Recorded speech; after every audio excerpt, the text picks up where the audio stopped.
How'd you get into playing the bass? I know you played drums earlier. Can you tell us that story? Well, I was in a band called the Los Olas Brass. It was like a funk rock band, you know, play rock roll, a lot of rhythm and blues. All the hits, you know, Aretha, from everything like from the Tijuana Brass to you know, the big, you know, soul hits of the day. That's basically what we were doing. We had like 6 horns and 3 rhythm. I was playing drums, and I had broken my wrist very bad playing football. And the bass player in the band, you know, he wanted to split. So I just went to the bass.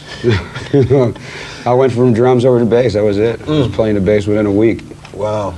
The main thing to make that stuff musical, I mean, you always hear everybody on records hit these little chords, which anybody can do. That's corny, you know, I mean, anybody can do that.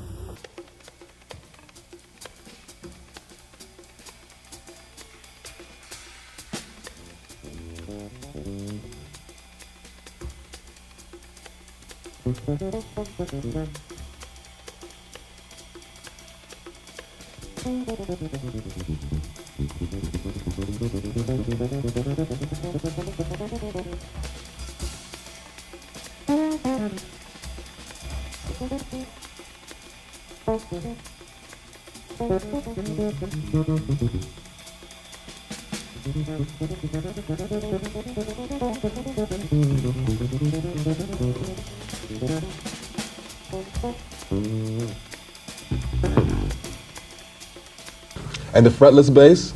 The fretless, I took the frets out of my bass after I was, you know, because I was like getting into jazz a lot, and I wanted to have that upright sound, you know. So I had an upright.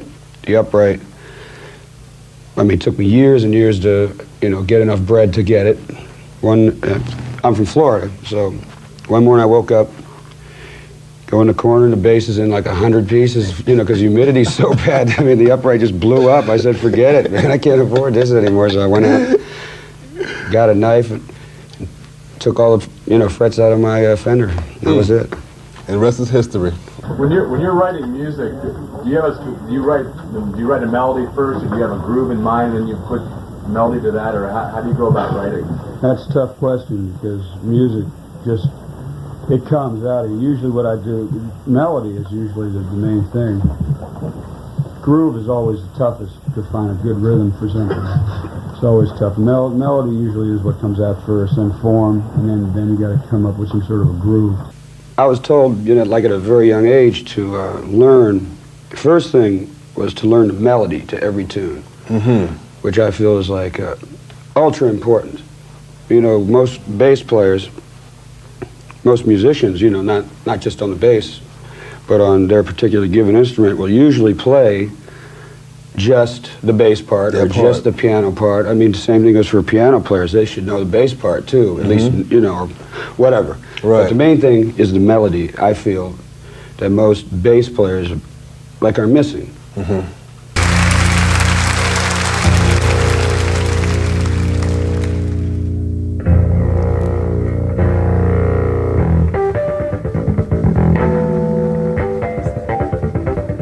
It's tougher, man, to concentrate. It's better too. It's tougher and it's better to practice slow and think of all the notes. It's because it's tough to get all that information in your head. I mean, you know, because you can just play the, I mean, Donna Lee, for instance, is basically, it sounds like a solo. It could be a solo Charlie Parker played on Back Home in Indiana. Who knows?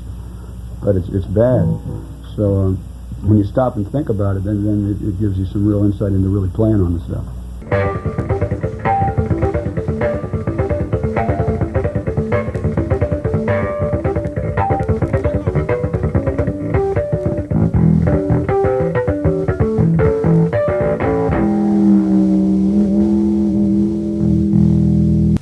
The melody is always designated, let's say, to a horn player or the piano or the guitar. But it's nice to play it on the bass too. Certainly. It's a beautiful instrument.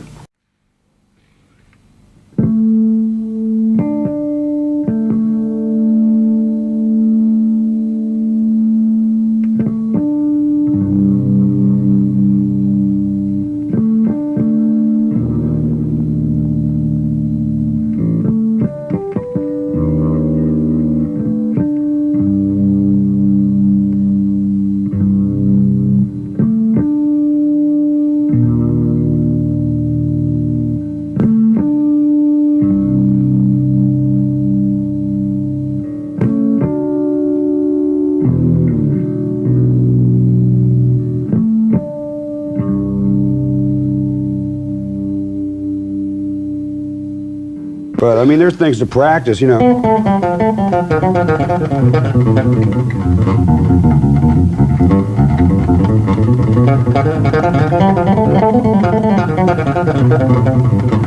And as a baby, I heard this shit because we didn't even own a radio. I was very poor, you know, and I didn't have no record player.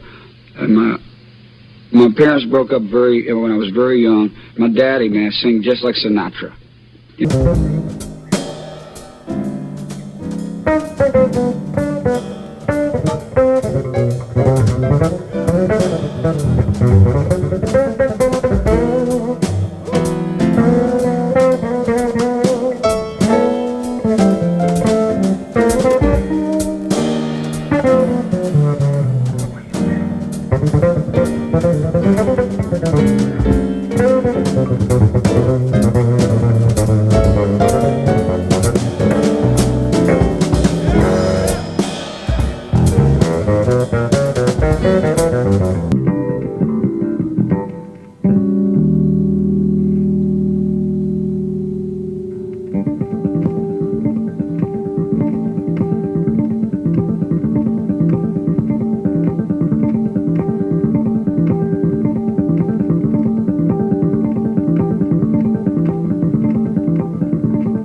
I try to mainly, you know, concentrate on melody and form, you know, keep the form by all means. I enjoy playing with good players, you know, like my father said once, he says, Jaco, you surround yourself with great musicians. And that's what I...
Because, I mean, that was my debut, and I came out, you know, I was like 23 years old, and I just said, you know, I got to come out with something powerful.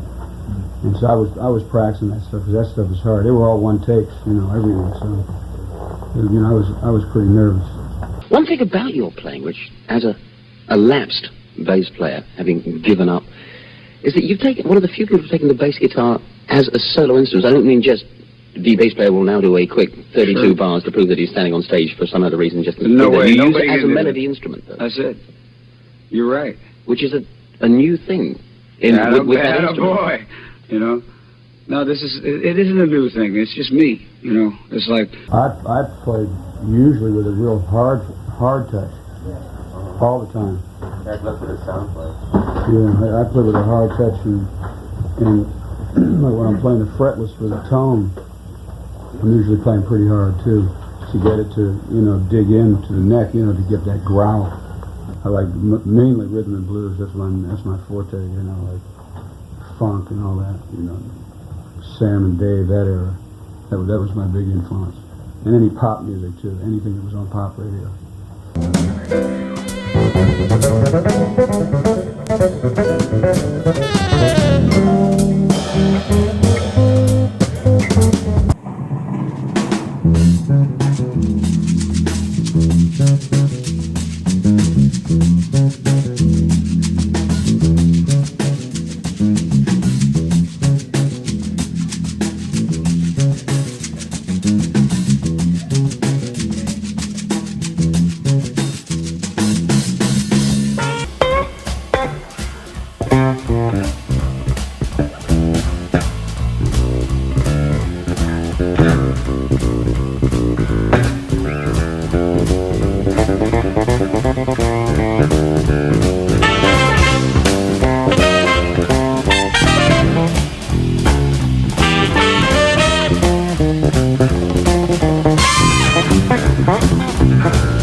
So you're basically self-taught then?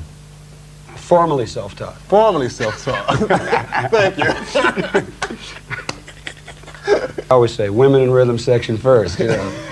So, you know, just play with the drummer. That's the thing. You know, I feel that the bass player, not being prejudiced or nothing, I feel that we have the most important role in a band because we have the harmony and the rhythm, you know. And sometimes the melody. And the melody too, but mainly the harmony and the rhythm. Two bass at the same time, you see.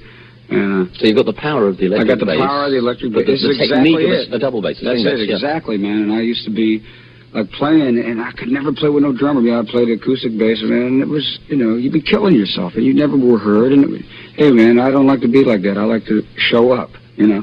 So I got my bass together. I took my frets out just about 9.5 years ago. I've been playing fretless bass. Therefore, I'm the only cat that can play it, you know, because everyone now is trying to copy what I'm up to.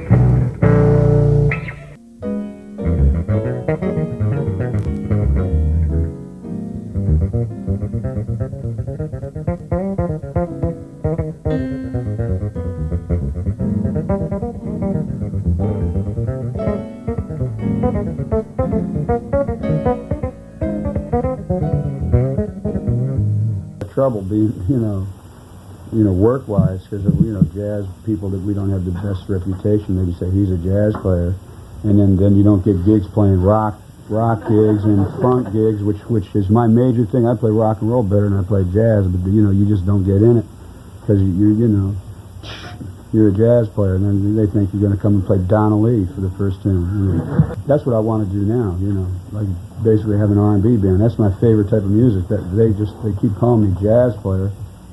Well, I mean, I can play jazz, but I consider myself a musician. But when I'm working, I work so much, I really don't need to physically practice. I do virtually all my practicing just in my head. And I do it usually when I'm traveling, like you said, in a car, or the people will always think I'm spaced out, you know, that I'm going out on them. But I'll just be like, you know, exactly what you're talking about. I do practice without an instrument. I do it a lot, like just before I go to bed, I'll just be laying down. Before I fall asleep, I'll just be laying down and think. Usually just form and melody is basically it. The dynamics. I like to play dynamically, which I feel lots of people don't do. You know, which is an aspect of music I think people don't really use too much. But, you know, like to do. I don't like to play by myself.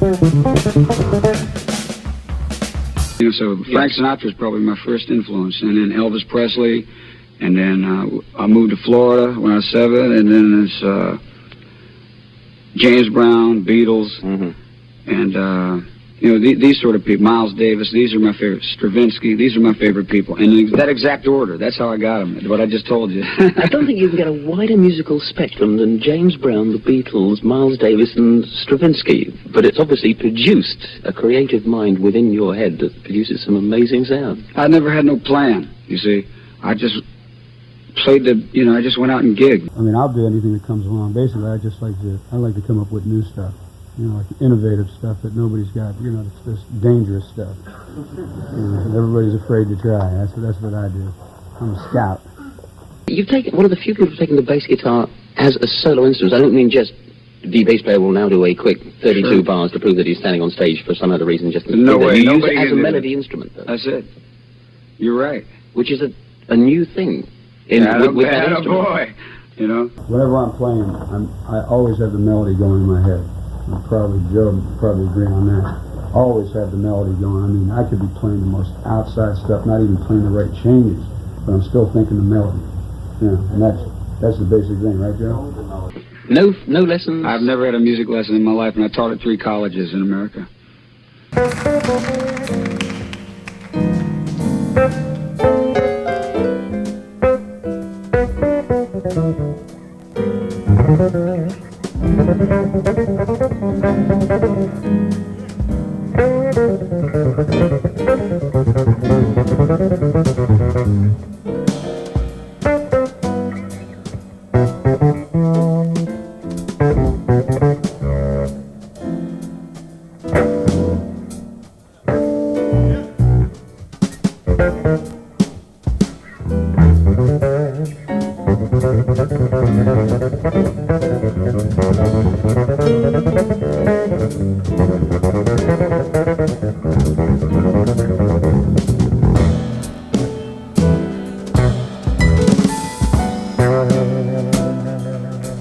What I used to do, I used to write like every day. I used to write a tune. I mean, really write a tune. I mean, this is something. I mean, like for a year, you got 365 tunes. You know, you just sit down and make yourself write something that you think you haven't heard before. And but of course, you know, my concentration level, I did that for about a week. Anybody that's born with a real talent to play, a natural talent to play, which, you know, I feel I have been, and most all good musicians, you know, that they are born with that talent. To be able to go out and play, they usually can play before they really study. You know what I'm saying? You go out, yeah, get the feel of it. Yeah, you're out doing gigs and that sort of stuff. And then finally, when it came time for me to learn how to read, when I wanted to learn how to read because I couldn't, and it was really, you know, it was really a drag because I already could play. You know what I'm saying? So for me to have to go back and learn how to read was really a pain. Any advice to musicians, young and old, New beginners? Just keep your minds open, you know, keep a open head about music. I grew up in Florida where there was no real musical prejudice. There was all sorts of music. Everybody was playing everything from Cuban music to symphonic music, everything. Whatever you wanted to hear, you could hear it. You know, like in New York, I know when I first came to New York, it's like everybody just wanted to play jazz. They didn't know about rock and roll. They didn't know about funk. They didn't know about nothing. All they wanted to do was jazz. Now New York is cool. They're playing everything. Everything. But I grew up in Florida, and everything was hip. So I was fortunate enough to be exposed and be able to play with all different types of musicians. And, you know, I played in a country band for a year. I had a ball. You know, I love country and western, too. If it's good, I dig it. Whatever it is, just to keep an open mind about everything. Yeah. That's about my only advice. And keep listening. Believe it or not, and this is no funny shit at all, I never listen to no bass players. I just listen to music. Right. You know, most of the music I know, believe it or not, I learned from TV.